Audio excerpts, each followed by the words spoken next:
I'm Philip Nguyen, I'm 27 years old, and I'm the music teacher at Bryant Elementary.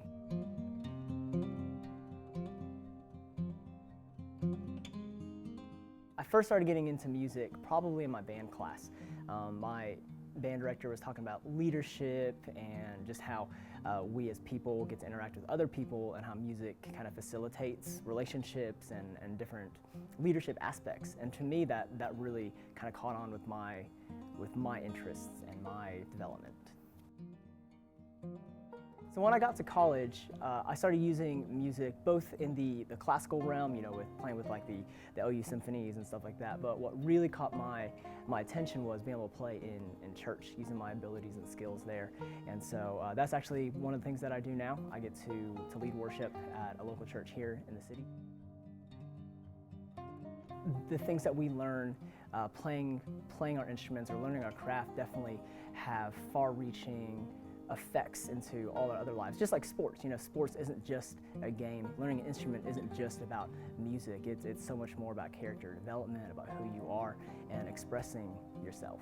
It's been really cool getting to see just the growth and development of my students. Seeing students, you know, maybe 2 years ago that would never consider auditioning for honor choir or doing the talent show or something, like actually show up for the audition and do really well and like even make it.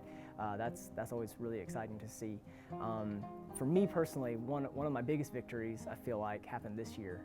I had a student write an essay on the what is it called? My Teacher, My Hero essay. And I've just been pouring into this student for the last 2 years, just telling them they're important, you know, hey, you matter, and just all these different like life-giving things. And the counselor, Ms. Cox, gave me a copy of the essay, and I was just reading through it, and those phrases that I was saying, like, hey, you're a world changer, hey, you're a mountain mover, all these different things were just pouring out on this page.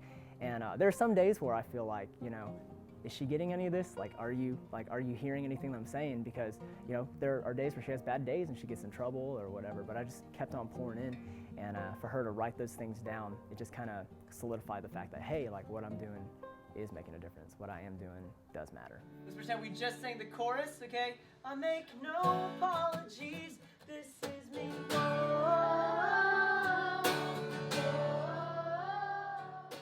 One of my favorite things to teach is like digging into song meaning, like dissecting lyrics, going line by line, and making sure that kids aren't just letting music happen to them. You got to know why you're listening to what you're listening to. Do you like it because of the melody's cool? Do you like it for the beat? Do you like it for the song meaning? And if you don't know what your music is about, then like, what are you doing? Like, you got to dig deeper because, you know, you are what you surround yourself with. That's media, that's people, that's, you know, that's your activities. Like, you become what you're around. And so that's something that I hammer on pretty hard. Pursuing my master's degree in human relations has enabled me to do a lot of cool things in my classroom. A big piece of the degree was counseling, and a big piece was also like organizational behavior and like leadership type stuff. And so in my classroom, I'm able to, you know, kind of play the role of counselor if I need be, which honestly all teachers take on that role at some point or another. One of my favorite things is like identifying strengths and weaknesses in each student, which I guess every teacher does as well. Speaks to who you are, and I love it, man. Like, we need more people like you, for real, dude. So appreciate you. So Mason, Lava, honor to be your teacher. So glad you guys are my students. Can't we give it up? To me, being a teacher is huge. Honestly, it's a dream come true. Growing up in an Asian American household, I grew up believing that, you know, one day I'm going to be either a doctor or a dentist. And sometime in high school, something else was calling to me. For me to be nominated as Teacher of the Year is huge. I honestly feel sometimes that I'm not deserving of this, because I look at all the teachers around me and I just feel like I'm walking among giants. Some of these guys are just, you know, legends, and for me to be able to stand next to them is just such an honor. Like, I've no other words for it, but it's just such a huge honor. Sharpest words wanna cut me